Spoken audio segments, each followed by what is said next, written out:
ഓരനല്ലൂർ എന്ന് പറയുന്ന വളരെ ഗൃഹാതുരത്വം ഉണർത്തുന്ന ഒരു സ്ഥലമാണ്. നമ്മുടെ ജീവന്റെ ഒരു മുക്കാൽ ഭാഗവും കിടക്കുന്ന ഈ പച്ച പിടിച്ച ഈ പ്രദേശത്താണ്. ഒരുപാട് ഓർമ്മകളും അതുപോലെ തന്നെ സ്വപ്നങ്ങളുമൊക്കെ പങ്കുവച്ച ഒരു ഇടമാണ് ഈ ഓരനല്ലൂരുടെ ഈ ഇടമെന്ന് പറയുന്നത്. വളരെയധികം മാനസികമായ ഒരു വൈകാരികമായ ഒരു ബന്ധമുള്ള ഒരു സ്ഥലമാണ് ഈ സ്ഥലം.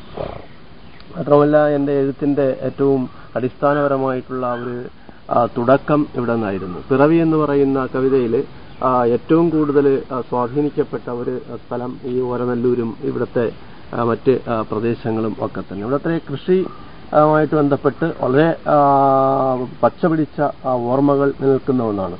ഓരനല്ലൂർ പുഴയും അതുപോലെ തന്നെ വയലേലകളും അതുപോലെ മറ്റ് കൃഷിയിടങ്ങളുമൊക്കെ നിൽക്കുന്ന ഈ സ്ഥലം ഇപ്പോൾ ഒരു ഗൃഹാതുരത്വത്തിന്റെ ശരിക്കും പറഞ്ഞു കഴിഞ്ഞാൽ ഒരു വല്ലാത്ത ഒരു മാനസികമായ അവസ്ഥയുടെ ഒരു ഭാഗമായിട്ടാണെന്ന് എനിക്ക് ഇത് അനുഭവപ്പെടുന്നത്.